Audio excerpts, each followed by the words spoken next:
Good morning, everybody. My name's Councillor Angela Davis, and I'm the Chair of Economies, Residents and Community Scrutiny Committee, otherwise known as ERC. And we're here today with members of the committee and officers of the council to go through our agenda. So without further ado, I'll turn to Rachel, our scrutiny officer, to see if we have any apologies for today's meeting. Apologies from Councillor Gary Mitchell. Lovely. Thank you very much, Rachel. And item 2 on the agenda, any disclosures of interest. So if any members of the committee have disclosures, please declare them now. Okay, so we'll take the silence to be no. And item 3 is declarations of party whips. So for those who aren't aware, this is members of the council belong to various political parties or none. And when we act in our capacity as scrutiny members, we're acting as one committee. So we leave our party politics at the door. This is just a declaration if there's anything controversial that anybody wants to make us aware before the meeting to ensure that we do our role sufficiently well enough. So no declarations, thank you all. So we move on to item 4, which is the minutes of the previous meeting, pages 5 through to 12 of our pack of papers. So I'm hoping everybody's had the opportunity to read through those. On page 7, we had the Freedom Leisure and annual report, which we noted and accepted. And page 9 was a performance report, Q1 performance report, and we made 3 recommendations on that. It'll go forward to Cabinet. And item 11 was an update on the Marches partnership that the council are entering into. So if members are happy with that, I'm happy to sign those off. Do we have somebody to second those minutes? I'm happy to move. I'll second. Yep. Thank you, Councillor Ardwell. So the substantive items on our agenda today is starting with item 5, which is our HTR Mobility and Transport Climate Action Plan, an update. And I can see we have Matthew Perry and Paul Wozencraft and John Forsey on to deliver this for us. So over to you, gents. Thank you, Chair. Paul, you going to share your screen? Yeah, I'll do it now, Matt. Hold on.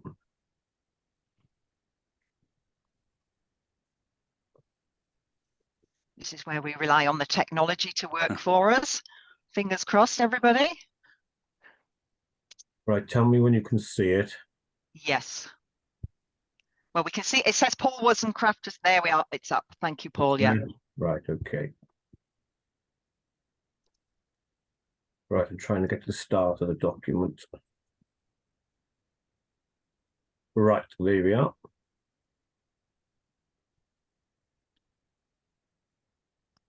Right. Okay. Okay, Paul, do you want to take us through the document? Are there any particular items you'd like to highlight or point out to us? Yeah. Before we go into questions. Yeah, good morning, Chair and fellow members. Yeah, this is really an update to when we had our previous meeting back in, I think it was the end of June, where we saw the strategy we were applying for our Transport and Mobility Action Plan. Since then, we have put some dates in as when we thought were appropriate and obviously updated the sort of RAG status. Now, if some of you have seen the document previously to today, you'll have noticed in the right-hand column on that RAG status, there are some reds that have now crept into the document. And that predominantly is featured around the depot infrastructure and our fleet requirements. Obviously, we're working up costings as we speak on trying to get across to a strategy of EV or ultra-low vehicles, but obviously the infrastructure goes hand in hand with it. And obviously we have a number of depots currently within HESS in terms of highways and waste. We've got a total of 11 depots there, which we've got to look at facilitating this new technology with. So that's what we're currently with, Chair. As I said on the previous one, we have commissioned actual Abermule and Brecon substations, so that is works in progress there. This document is very much a works in progress, so if we're looking for any kind of slippages or anything that happens here, We do have a climate and nature program board, which meets every 6 weeks or so, and I attend that. So I go through this document quite rigorously every month or so. And if there is any slippages, I feel that we need to report, that RAG status will change. The reds in there, which we've got to think about as well, in terms of the fleet. I have put in there, now we are, and John's on the call as well, he knows more about this than I, but we have looked at putting a business case together for HVO, which hydrated vegetable oil, if people are not aware of the acronym. That is ongoing. There is a 90% reduction in CO2 on that, and as far as I understand it, we would be able to put that fuel directly into the vehicles as we do now. With regards to diesel, there wouldn't be no adaptations that would require to the fleet or for the storage of it. So that's promising. So there is a bit of a backup position there, which we need to consider. There was also, we considered a while ago, some LPG as well. Again, that's in business case, and maybe John will elaborate on that when if he wishes to come into the meeting. And on the fleet, you can see a red there as well. Just to give you a perspective of costs, we're talking a 50% uplift approximately on any LGV vehicles and 100% on HGVs. So this is the kind of cost we're talking about. And there was some reds as well in active travel, because I think something we need to really get a grip on is the potential behavior change of people. And we'd really like to target going into schools and educating the young, and also have the parents transport their children into schools. So we're looking to get some funding in there for a post there, which we can get some education in there. So that's really a big part of active travel, which we really need to get a grip on. And really then truly it's staff business and commuting travel, and look into maybe look at how we can get, as we're in a very rural county with no Powys, trying to get people more onto public transport and cycling, etc. And that post, which I've talked about within active travel, I feel would fill those roles as well. So that's where predominantly the RAG status has changed since you last saw the document, Chair. I don't know if there's any particular questions anybody's got for me on it. Okay, committee, over to you. Okay, I've got a hand up. Councillor Coroner. Oh, hello. I understand that HVO is quite a lot more expensive. Have I got that wrong? And the other thing is it from a sustainable source? Because I've just been Googling it last night. It is more expensive. I'll let John come in on it, because he's looked at the actual figures on it. Obviously, we're all seeing at the moment the diesel prices are going up at the pump. So the actual cost difference between HVO and diesel would be smaller than we've previously looked at it before. John, I don't know whether do you want to sort of add to that? Yeah, typically the trend has been it's about 20 pence a litre more expensive, but you get a 90% reduction on your CO2 there or thereabouts. In terms of its sustainability, a lot of it is manufactured abroad and brought into the country. But supplies seem to be fairly stable now, whereas there's a fairly volatile oil market at the moment. I was just Googling it, and apparently a lot comes from palm oil and that sort of thing. I don't know. Yeah. Thank you. Thank you, Coroner. So if I could just ask a supplement to that then, is there no opportunity to use used oil, you know, sort of ex-chip shop or whatever? Does it have to be pure fresh oil? I suppose you're drifting into something not. I'm aware that you can use recycled oils in vehicles, but I think it's a blend with diesel rather than purely purely oil. But it's something we could certainly look into. I don't have the answer for you right now, but no. I am aware that that there is a process that can use recycled vegetable oil. And can the oil be any oil? So Coroner mentioned there that some of it comes from palm oil, which I would hope that was a route we wouldn't want to go down if we could avoid. But what about rapeseed oil? Because rapeseed can be grown in the UK, for example. Could it be a future diversification for farming? It's absolutely possible, yeah. It's hydrogenated or hydro-treated vegetable oil, so it's going to be for any form of vegetable oil. I guess would work in that form. Okay, thank you. Councillor Jackie, you've got your hand up. Thank you, Chair. I just wanted to come in and give some reassurance to Councillor Corinna, is that we do know that you can actually choose where your oil comes from. So if you don't want palm oil, which I would be very, very much against and would not like to see that in any procurement that we have, you can actually have control over the procurement. And as we're building our procurement control further and making sure that everything that we procure does have an assessment around the climate and nature emergency, I feel far more confident now that we will be able to procure the oil which we feel is clean oil, but it isn't going to come from third world countries like Indonesia that I really would not like to see palm oil coming into this. So it's something that we can control. It's something that the manufacturers are clear about and they can control on a daily basis, and we can link into that control. So there are controls around that. So I'm absolutely with you. This has to be clean HVO. Lovely. Thank you, Councillor Jackie. Councillor Arwell. Yeah, thank you, Chair. No, just the comments on regarding the trying to sort of get the public back on sort of public transport ready. Well, certainly in this area, that won't happen, to be honest, because obviously they've cut the bus services down to a bare minimum, and sort of, you know, the frequency and timing. You know, they are not going to sort of go back on the public transport without sort of putting more services on, which again is a cost to the council, really. So I think that it's certainly a no-goer in this area anyway. Just a comment. Thank you. Thank you for that. I was quite interested in the active travel. I was out in Powys. I can't think where I was driving recently, but I saw a walking bus of a whole line of children with their high-vis jackets. So I suppose that could be something that could be encouraged in our towns, Paul. You mentioned going into schools. Yeah, very much. I know we have got an officer in there in the active trav, so called Vincent Goodwin. He does a lot of good work in there. And that is something we spoke about at great length, is we need to get into those schools.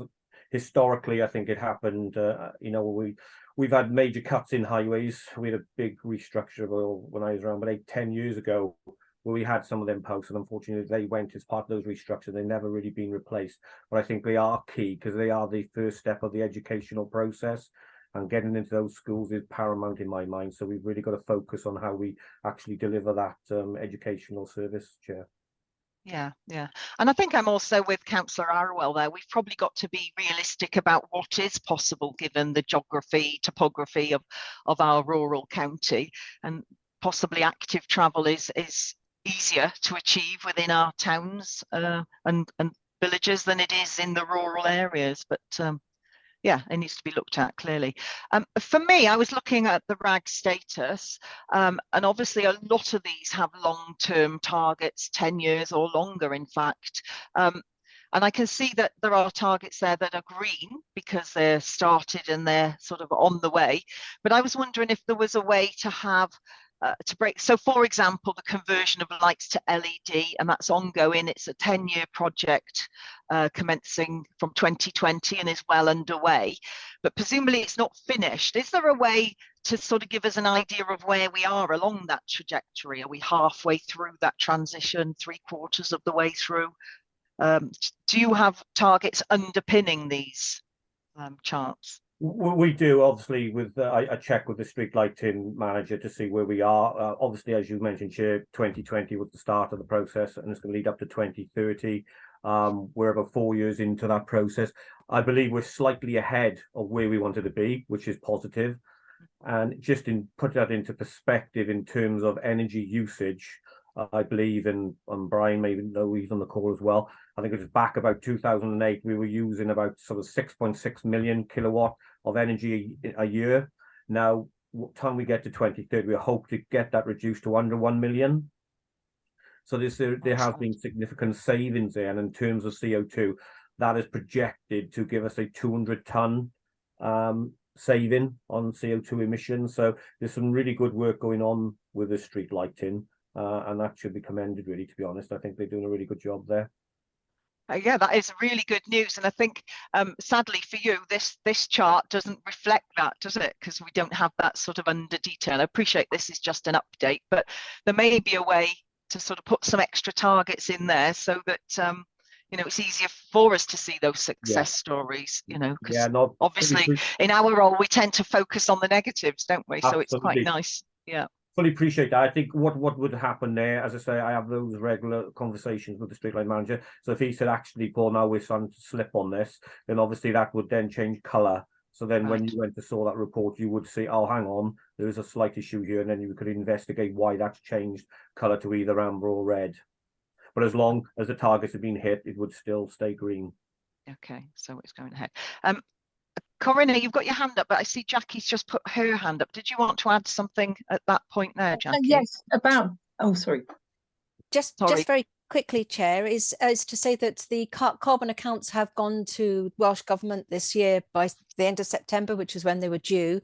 I'm waiting for an update on that. A lot of these things can be checked through the carbon accounts as well. So it might be useful for members to sort of, you know, I know it's difficult, but if you want to measure these things, then you might want to measure them on the annual carbon accounts, which will become increasingly more important as we go through the next couple of years. Okay, thank you. Corinna, you were keen to come in there also, thank you. Yeah, I was just talking about dark skies. Is this to do with dark skies and changing over to the cooler LED lighting, so the more amber range of lighting, or not? Because it's on my town investment plan, Knighton Town investment plan, to convert to dark skies, but the concept is not fully understood probably. I'd love some more publicity about this. And I know that Lee Harling-Bowen, who has managed to get Prestine converted, would love to talk to councillors generally about it.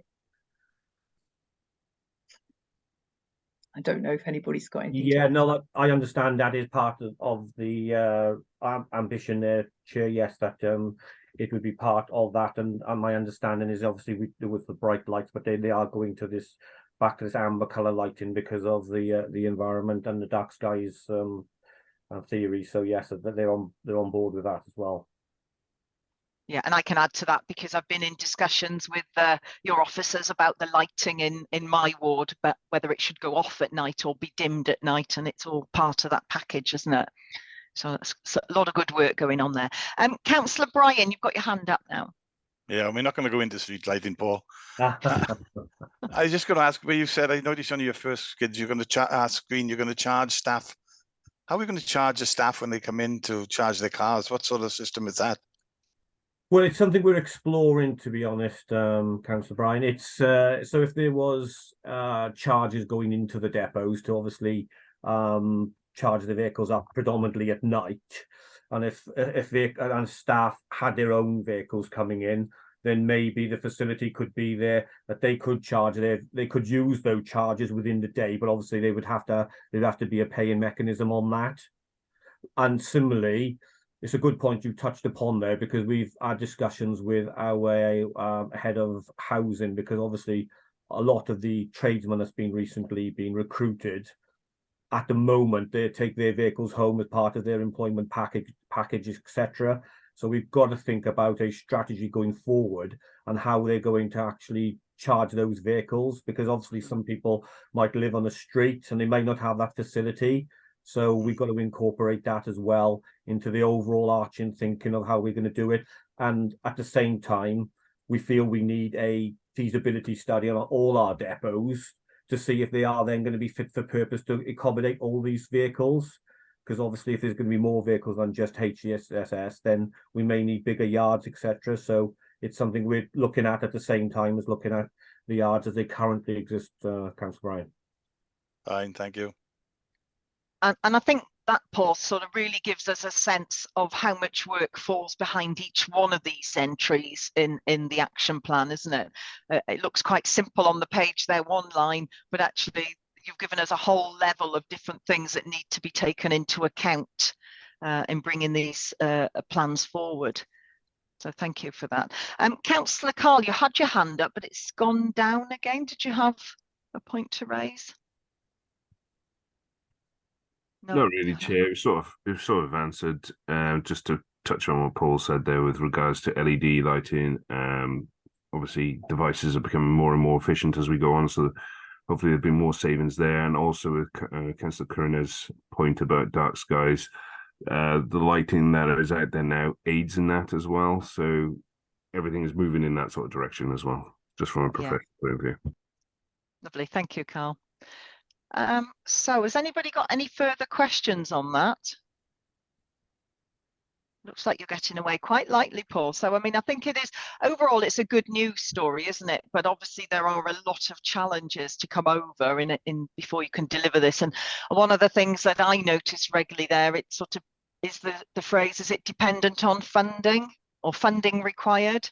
So obviously a lot of these, so for example, under the active travel, you've got the potential for school behavioural change, and we've talked about that, but funding is required. So what is the reality of your department being able to deliver on that? This is exactly why that status has gone red. You touched on a really good point there, Chair. It is all down to funding. And, you know, as I was talking to somebody the other day, you know, if you were a private business, should we say, some of these costs, in reality, they would be passed on to the customers as such, or a large percentage of it. In our scenario, we've got to try and find this money within existing budgets. It's a totally different beast. And at this minute on time, you know, to meet these targets, we do need extra funding to facilitate this requirement, and the funding just isn't there at the minute. So I can't stress that enough. And hopefully this report is coming across in that context. So, you know, we would love to move to EV tomorrow, but there is significant cost implications for it. So we've got to make sure that there's money available in the future to meet these aspirations, as we're not simply going to get there. And am I right, Paul, in thinking that when you say money available, we're talking about money in highways, transport and recycling, that whole pot? You have to decide how you divide that up.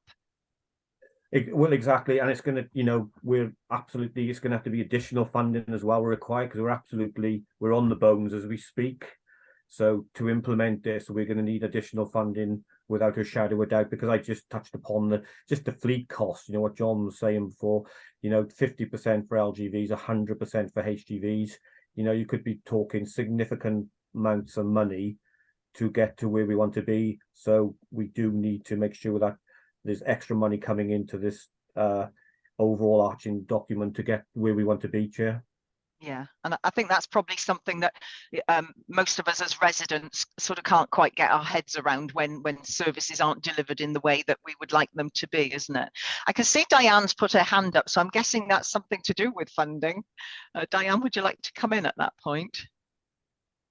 Yes, of course, unless Councillor Jackie wanted to answer anything. I see her hand was up before mine. I was going to put my hand up, but then when I saw your hand up, Diane, I thought you probably got a better angle on this than me. But just to reassure members here today, funding is a big issue for us here. This is not going to come out of our core funding. We are going to have to find funding elsewhere. And that's what I'm hoping Diane is going to be able to tell you about. Okay, great, thank you. Yeah, so for everyone really, just what we're trying to do is, under the Climate Board, we've got separate action plans for different areas of the council's operations, and also some of our external work as well with the people of power is helping us all to transform for climate for the future.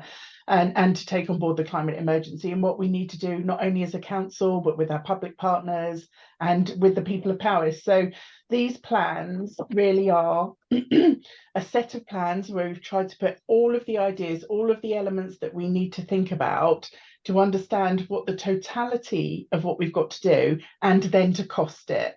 And then from that information, we then need to understand, so where is the best place to put our limited funding, because we have got limited funding at the moment. So what's the best elements that we need to action upon first of all, across all of our action plans?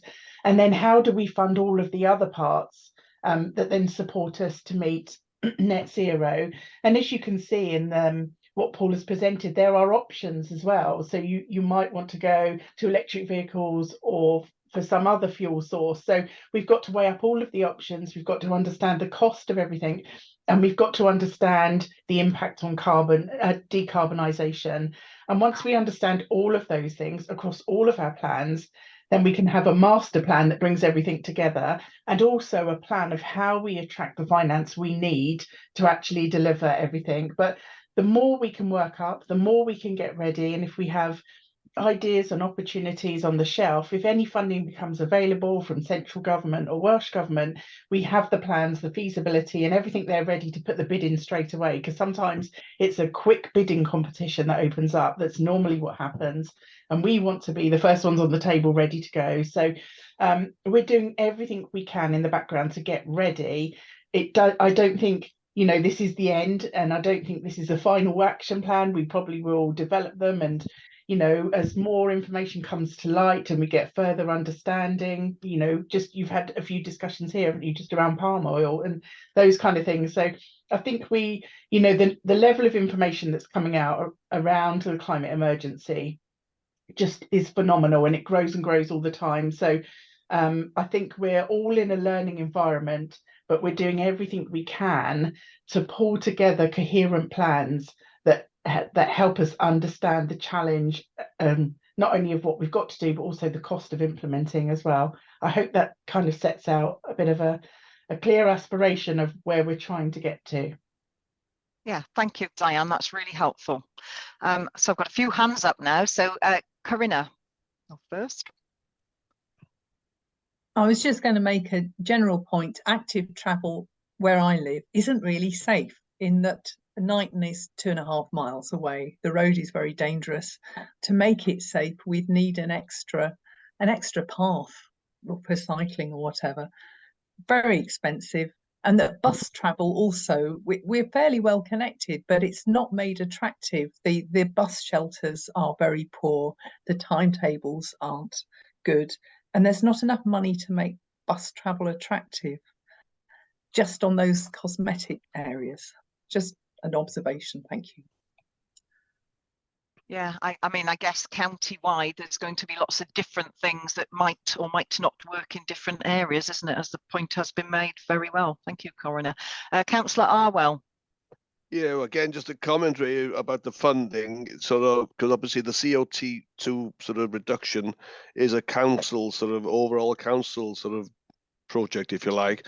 But it's unfortunate that the highways department take the hit on the funding, whereas I think a slight reduction in each other services budget should sort of contribute towards the cost, because obviously no other sort of service uses the vehicles and the HGVs and refuse lorries, what have you, but it's the highways that take the brunt of it, unfortunately.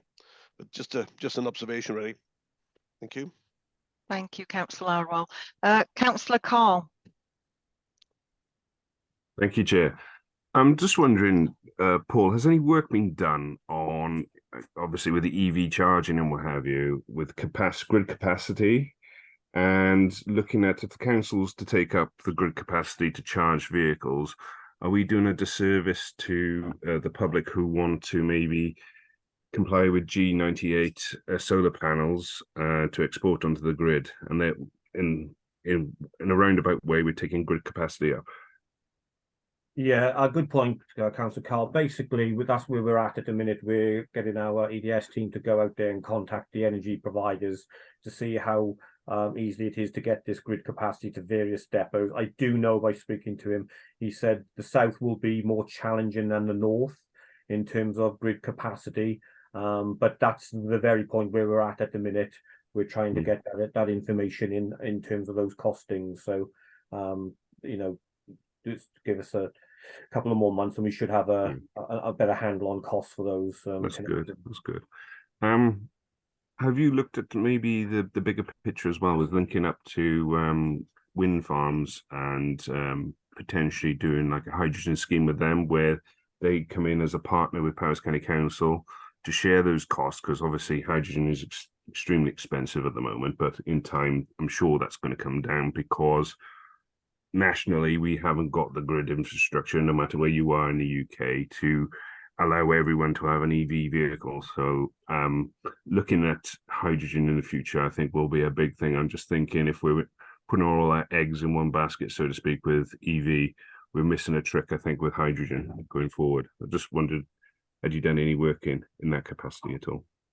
Most definitely. I think in the document there, it does touch upon that, we've got to be looking at hydrogen as well, because, you can just read in the press that there's different manufacturers that are using hydrogen for their vehicles, and we certainly can't discount that. But in its present format, it just isn't readily available. But I'm certainly thinking by 2030, it may well be available for our larger fleet, and that's something that we've got to consider, because, as you say, if we're going to put all eggs in one basket, if we're thinking about capacity within various depots, at the minute, I've really got to be looking at it at worst case scenario. And if you're looking at your gritters, for example, how much capacity they require to get charged under EV, well, it may be time we get to 2030, they may be running by hydrogen. So it is a little bit crystal ball here in terms of hydrogen, but I definitely think that has a place to play in the future. In terms of, we looked into it, Diane, I know there's been various meetings with external consultants on that, and it has been raised. I don't know, is that progressed any further? Yeah, please come in, Diane. Yeah. Thank you, Chair. Yes, so we have a completely different work stream looking at energy across, as a partnership across Grow Mid Wales with Ceredigion County Council as well, where we're actually looking at energy supply and everything, working up an action plan, a joint action plan with Welsh Government to look at energy connectivity and energy production, and probably something that you will want to come to this scrutiny committee as a separate element to scrutinise, because it's so massive and so complex. But yeah, grid capacity is an issue, and it is something that our leader, Councillor James Gibson, has raised at a national level, and has asked for a conference to actually talk about grid capacity in rural locations with other rural authorities as well. So I know that, everything we can do to put pressure on UK governments, Welsh governments, in terms of making sure that we don't miss out on the grid capacity and holding back our ambitions for climate action is really welcomed. Yeah, just simple things, Diane, like even trying to, I got a few friends now who've got Teslas and what have you, and they live in South Wales, and to come up to Mid Wales to see me, and maybe go out for the day to Aberystwyth or whatever. There just doesn't seem to be the infrastructure there currently, and I don't see how we can get that rapid charge infrastructure in as well. It's just a lot of things going on, bubbling away there, but nothing seems to be. It seems to be a lot of links not talking to one another. Mainly, I think it's national. Central government have got to come in on this. I don't think it's up to Welsh government myself. I don't think they've got the funds to do that, and I think it would be unfair to put it on Welsh government at this moment in time. And I think conversations need to happen with central government if we're going to be serious about EVs going forward. And I do have my reservations over it, and I can see nationally we're going to pull up the handbrake on this and go 180 degrees and go back to hydrogen, and then just think that because we're not having those discussions, not PCC, but other authorities throughout the UK, not having those conversations with central government and expressing the concerns that we all have, I think that we're going to be probably throwing a lot of money at something that's not going to play out in the way we think it's going to. Okay, thank you, Councillor Carl. I think you've raised some really important points there, and I think it's good to hear that the leader and members of Powys County Council are at least aware of those issues. It's a starting point, isn't it? But I think you're right that some serious conversations need to be had. I've got a few hands up now, so go to Councillor David Thomas. He's had his hand up a while. Welcome, David. Thank you, Chair. If I can just make some very brief comments with regard to funding, because I think we've touched on most of it, but just to emphasise a few points, particularly with regard to the RSG going forward, which is basically the core funding for our services. We should all know by now through different press releases, etc., and briefings we've had in the past, that it's forecast to come under enormous pressure going forward. And I think the first thing we need to say is that it's a credit to the services, despite the pressure they've been under, that they've already built an incredible amount of climate change initiatives into their budgets, and they are delivering an incredible amount of work. But the reality of the situation is that the task in front of us is such a big ask that the RSG is simply never going to be able to support that, and we're going to be totally dependent on external funding of some sort or other. And I do accept the fact that with regard to highways, HTR in particular, that as a service, they're going to have to carry the bulk of the sort of burden for the change required going forward. But unfortunately, as far as the RSG is concerned, there's very little room for manoeuvrability around each individual service because all services are under enormous pressure. So again, that simply emphasises the fact that we have to look for external funding.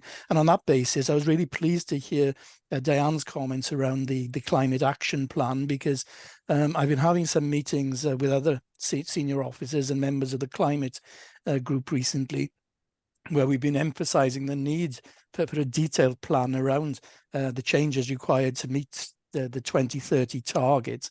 And indeed, it's a roadmap that's developing. We know the end of the journey, that's 2030. Is just a question on how we're going to deliver on all these elements, and it's a question of building in way markers along the way and costing these different elements. And as Diane said, taking every possible opportunity as funding does become available, that we're first in line, so we can actually apply that to what's required. So I just wanted to build that sort of focus into the discussion around funding. Thank you, Chair. Thank you very much, David. That's really helpful to know that. And yeah, I think you're right to recognise the good work that is going on. Obviously, there's a long way and the challenge is huge, but thank you to our officers for all the work. Councillor Jackie. Just very quickly, I mean, just to reiterate what Councillor David has just said, I mean, we are looking very seriously at this, and we do know and understand the challenges that are ahead of us, and they are actually quite scary, but there are some positive notes as well. I think the Mobility and Transport Action Plan for the Climate Action Plan has actually progressed really well from where we started, which was just a piece of paper with some ideas on it, probably just under 18 months ago when I came into the portfolio, and we've moved forward with that. We've used stakeholders to help us do this as well. So this isn't just an internal document. This document is shared with stakeholders, and they have actually contributed quite well to places like the active travel and public transport. And their ideas are included in here too, and they are monitoring and scrutinising it as well. So we're not just inward looking here, we're very much outward looking as well.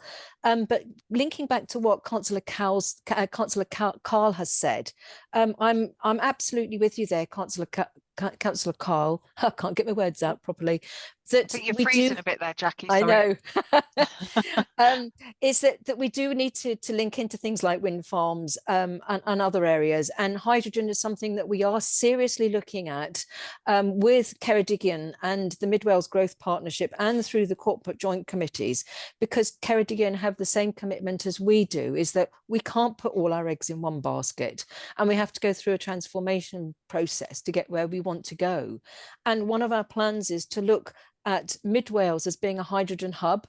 Now will take a huge amount of designing, a huge amount of feasibility studies, a huge amount of commitment from both the local authorities, but also we would need some help, as you say, from national and local government elsewhere as well, to make sure that we've got all the infrastructure in place. But it is something that we are positively and productively looking at the moment. But I'm sure, as you understand, Carl, this is not an easy area. Hydrogen is not an easy area. It does actually need quite a lot of electricity to drive it as well. So we have to have the infrastructure in place. But being in mid Wales, being in Powys or on the Ceredigion border, we know that that's going to be a really, really important hub if we are looking at HGVs and larger vehicles using hydrogen as their main source of fuel, which could be the case in 10 years' time. So you're quite right. We do need to look at that as well. But I thought I would just share that with you because it's not captured in this document, but it underpins everything that we're doing here. Thank you, Councillor Jackie. Councillor Carl. Thank you, Chair. Yeah, great to hear, Councillor Jackie. As we all know, hydrogen is very energy intensive, hence my comment about placing it next to a wind farm. You know, we have a number of them, you know, going in for consultation at the moment, especially in the south there, and it'd be great. One of the big bugbears for everyone is the transmission lines leading out of wind farms.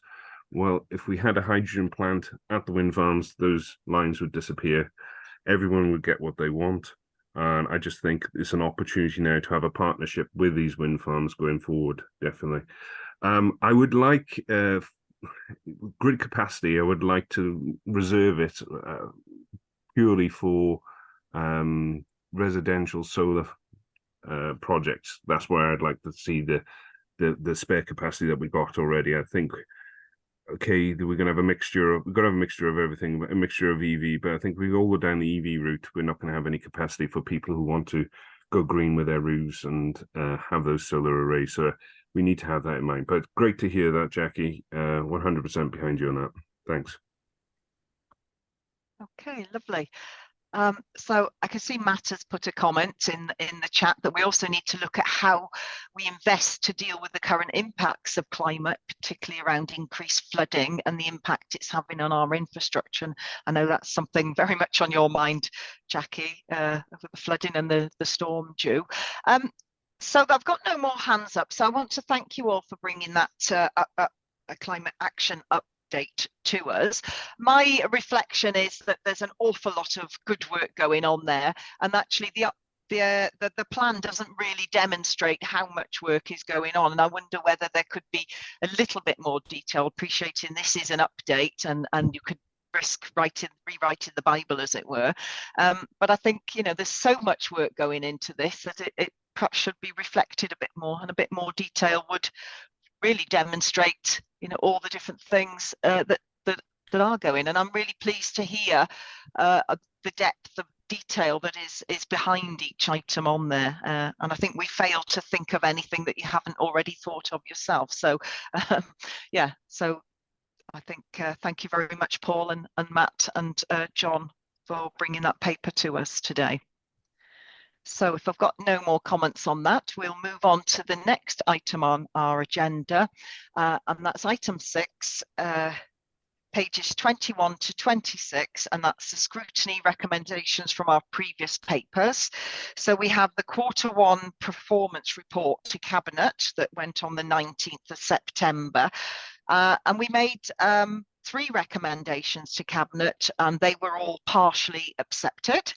The second paper was the Powys Rapid Housing Transition Plan from the 1st of August, and we made 4 recommendations to Cabinet, and all were fully accepted. So thank you, committee, for that. I don't know if anybody's got any comments on those. No. Okay, so next we'll move up item 7 on our agenda, which is the working groups update. So we're on pages 27 and 28, and we've got 3 working group updates. The first being the county farms. The chair of that group, Councillor Gary, isn't able to be with us today, but there are a number of members of that working group with us. Got a brief report there, and just an opportunity if any members of the committee have any questions for the working farm group. But there is a recommendation here for us to consider. So I don't know if Councillor Carl, our vice chair, who sits on the county farms working group, is interested to bring these recommendations, or shall I read it out for you? If you want to read it out, Chair, I haven't got it in front of me at the moment. I was concentrating on my own group. No problem at all. So basically, The group is meeting on a regular basis, and they're looking at all the scrutiny and the development work. But they're very keen to seek our approval to disband, as a scrutiny group and to set up as a cabinet advisory group. So they want to be working ahead of the game as opposed to scrutinising after. Seems there's a lot of experience on that committee, and they're looking to be involved and wishing to be part of the conversation in how to deliver the County Farms estate moving forward. The proposal would mean that any scrutiny of that work would come to this full committee. So members, do you have a view on that?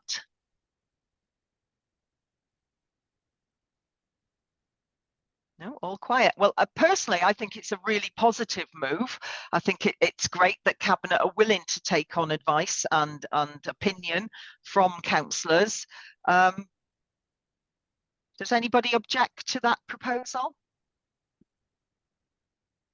No, no hands up. So we're all happy. Councillor Ardwell? Oh, Councillor Carl, you've put your hand up.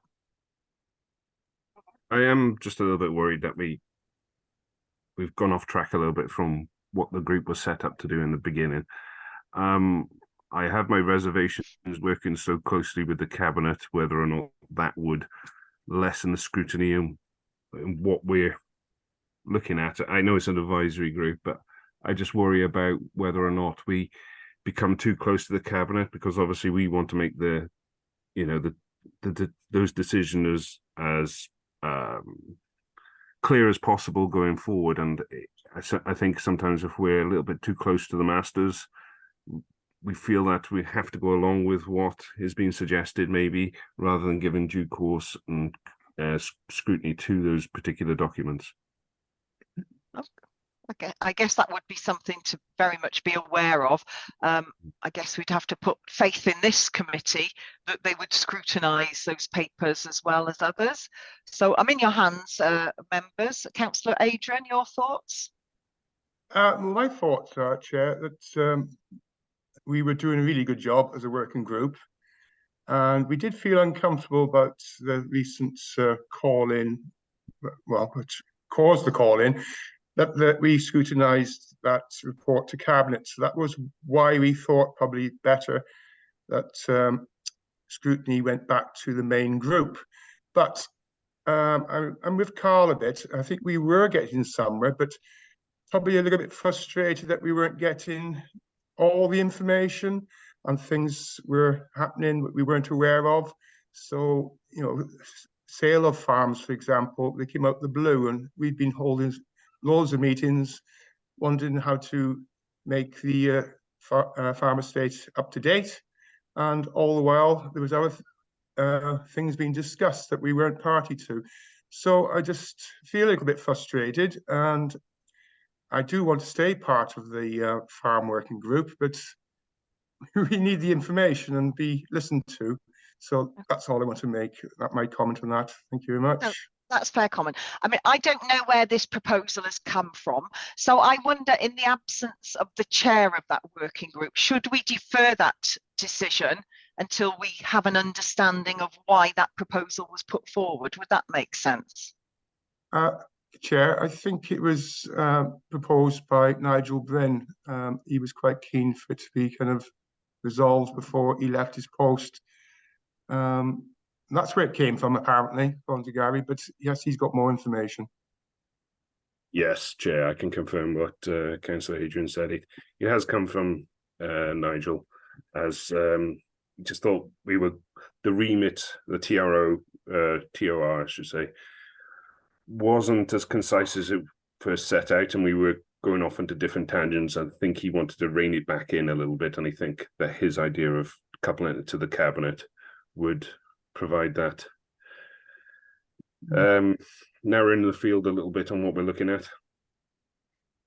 Okay, so as we haven't got a clear opinion one way or the other, I am going to suggest that we do that. We defer this decision and we speak to the chair of this working group and you know, make sure we get it right.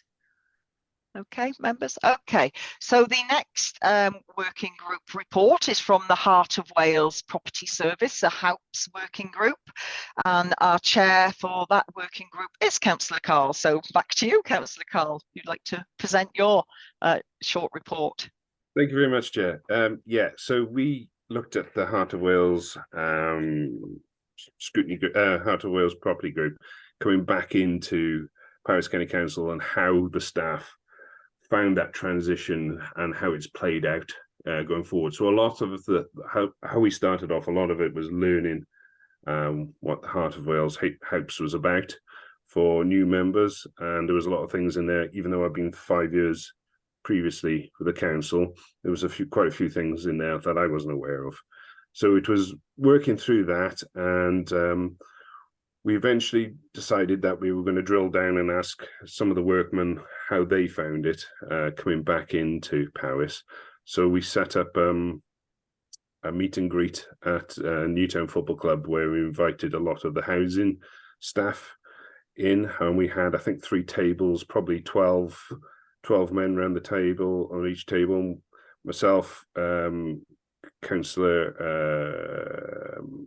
Brian Davis, and Councillor Adrian was with me, and we all went onto different tables and interviewed the lads and asked them, you know, what were the concerns going forward, what the concerns were when they started off in HAUPS coming into Powys. Some were original Powys members before, and some were new that were taken on by HAUPS, and there was a number of issues that we identified, some of which have been resolved as we go forward. But there are some with some problems regarding ICT that we, in our next meeting that we're going to hold, we're going to invite ICT in to answer some questions to see if we can iron out those problems.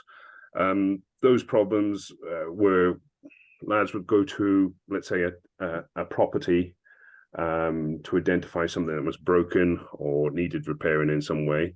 They would take a picture of that on their iPads. Then that would go off into the ether of IT somewhere, and then a job would be raised.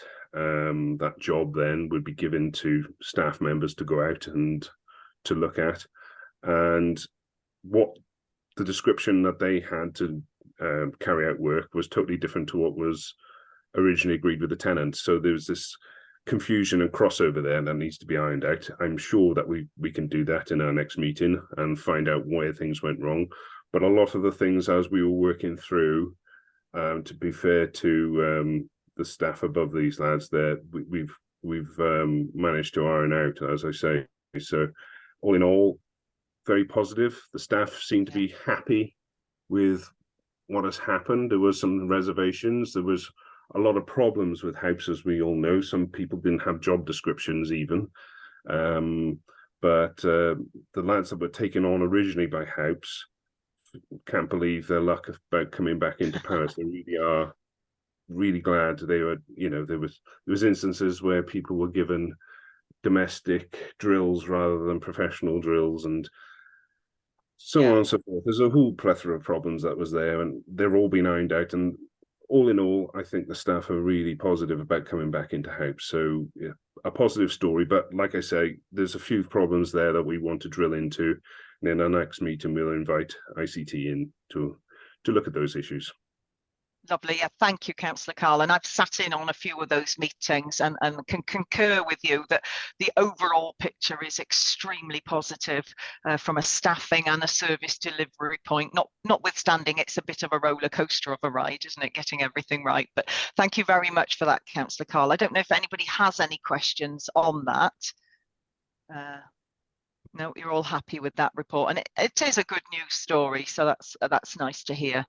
So our next working group is the Leisure Review Joint Scrutiny group, and the chair is Councillor E. Jones, who's not with us today, so he's done us a brief report there. There are a number of members of this committee who also sit on that working group, myself, Brian, Glyn, and apologies to anybody else that's on it. So this review has received an awful lot of information from the service. It's a leisure review, but largely the information has centred around our leisure centres, as you would imagine, swimming pools and the outdoor pitches. We've had a plethora of information, if that's the right word. We've received information that's come back from the resident surveys, and some towns have been more active in replying to that survey than others. We've received information about the condition of the buildings, the potential cost to bring them up to serviceable use. I mean, really so many slideshows that we're quite frustrated because we actually don't know what we're going to do with all that information and where it leads. We have to bear in mind that our leisure centres are run by Freedom Leisure and they're on a lease to Freedom Leisure. So whilst it's really useful and really interesting information, we're not yet clear how that information will be used going forward in any decision-making process. And I know we've got Councillor David Selby and Diane here, and they're probably best placed if they know themselves at this stage. But what I can say is an awful lot of work has gone on and an awful lot of information has been collated. I don't know, Brian, if you want to add anything to that. You're on mute, Brian. Thank you. Yeah, quite correct. We've had a tremendous amount of information, but as you say, we're not sure which way we're guided to go at the moment. So I spoke briefly to Gareth last week. Hopefully the next meeting there's a lot more information going to come out forward, which we can make a bit of a judgment on. Thank you, Brian. Councillor David Selby. Just to say, as you know, later this week there's another meeting of the review, and I accept there's an awful lot of information, which is exactly what was intended. There is a lot of information, and yes, because of the amount of information, it is taking a long time to come to conclusions based upon that. But what I'm hoping is to be a lot clearer this week's meeting where the next steps are, and just to reassure the committee and this committee overall, the decisions haven't been made yet. We're working on the information ourselves, and hopefully by the time this next scrutiny meeting happens, it'll be a lot clearer the next steps. Thank you, David. Councillor Carl, you've got a question. Not a question, Chair, just I forgot to mention in my report, I have to congratulate the Cabinet on the amount of apprentices that they've brought through recently. I know it's been in the press, and I was talking to a staff member over the weekend, and they've taken on another 4. So excellent. I think it's a mixture of labourers and carpenters. So just want to congratulate the Cabinet on that. Thank you. Lovely, thank you. So back to the leisure review, David, thank you for that. And yes, as you say, there is a meeting at the end of this week. So hopefully we'll have sort of some sense of how this information is going to be used. Yeah, thank you. Councillor Liz. Thanks, Councillor Angela. I just wanted to say I really appreciate the input from Councillor Brian and Councillor Carl, because when I looked at the 3 reports from the working parties, a lot of what was described was the methods being used to gather the information, but actually we have had a bit more background of the sort of steps towards the outcomes, I think, from Councillor Carl and Councillor Brian. So I found that quite helpful, and thank you. Thank you, Councillor Liz. Okay, so does anybody have any questions on any of those 3? Oh, Brian, you put your hand up again. Apologies. Every time I look down. Oh, sorry. I just wanted to reiterate that on the leisure review, the amount of responses we got from the public. You can obviously tell that it's one of the highest things on the agenda for the public of the services we provide. Forget about winter maintenance, gritting, or refuse collection or recycling. Leisure centres have returned a tremendous amount, so we obviously know what the public are looking at. Yes, that's a very good point, Councillor Brian. Thank you for that. Yes, far exceeds any other survey the council has ever done, as I understand it. So, yeah, clearly it is important to our residents. Yeah. Okay, so no questions or comments on that. I think we're all looking forward to sort of the next stages really with regard to these working group reports. So thank you very much. So the next item number 8 on our agenda, is our scrutiny work programme, and it's just to note the future meetings. So we have Friday the 19th of January 2024, can you believe it? Monday the 29th of January 2024, and Thursday the 8th of February 2024. And we've got 2 agenda items in that. The first meeting will be actually the 11th of December, and this one is our housing service report, and that's going to be quite a meaty meeting. I think there are several topics that come under that. December, so still in this same year. So we'll move on then. Item 9 is an exempt item, so I'm going to read to you, and I need your agreement that we can go into confidential session. The reason is the monitoring officer has determined that category 3 of the access to information procedure rules applies to the following item. His view on the public interest test, having taken into account the provisions of Rule 14.8 of the Council's access to information rules, was that to make this information public would disclose information relating to the financial or business affairs of any particular person, including the authority holding that information. That these factors, in his view, outweigh the public interest in disclosing this information. Members, therefore, are asked to consider these factors when determining the public interest test, which they must decide when considering excluding the public from this part of the meeting. So I suppose I will ask, does anybody have any objections to going into private session? And you accept that the determination has met the public interest test? Okay, thank you very much.